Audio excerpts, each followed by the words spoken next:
दो दिन पहले राहुल गांधी ने संसद में अपना एक जबरदस्त तीखा हमला प्रधानमंत्री नरेंद्र मोदी पर बोला था, एक जबरदस्त भाषण दिया था।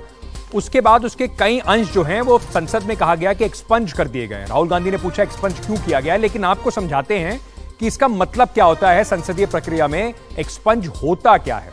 इसका मतलब हुआ कि राहुल गांधी ने जो संसद में भाषण दिया था उस भाषण के कुछ हिस्से रद्द कर दिए गए हैं, हटा दिए गए हैं। संसद के रिकॉर्ड में उनको नहीं लिया जाएगा। संसद में ऐसा कई बार होता है, लेकिन इसकी एक प्रक्रिया होती है।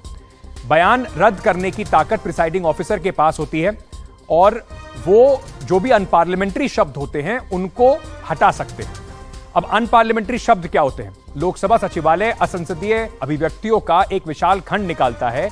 इस पुस्तक में ऐसे कई शब्द होते हैं या अभिव्यक्तियां होती हैं जिन्हें अधिकांश संस्कृतियों में असभ्य या अपमानजनक माना जाएगा, लेकिन इसमें ऐसे शब्द भी शामिल हैं जो काफी अहानिकार प्रेरित होते हैं। उदाहरण के रूप से गोडसे शब्द को अब कर दिया गया संसदीय। पहली बार 1958 में एक सदस्य द्वारा प्रधानमंत्री जवाहरलाल नेहरू की तुलना नाथुराम गोडसे से कर दी गई थी, तब इसको हटा दिया गया।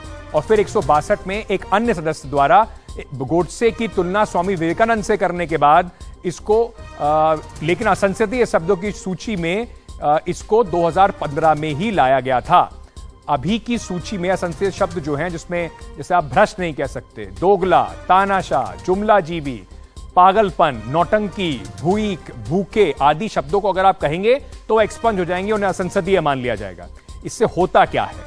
जब कोई शब्द या अभिव्यक्ति सांसद जो है उसको रद्द किया जाता है तो कोई भी मीडिया चैनल या अखबार उस शब्द को नहीं छाप सकता, उसके बारे में कोई बात नहीं कर सकता। तो जो राहुल गांधी ने शब्द किए, जो हमला उन्होंने किया था, वो अब इस्तेमाल नहीं कर सकता कोई भी न्यूज़पेपर या कोई भी प्रेस।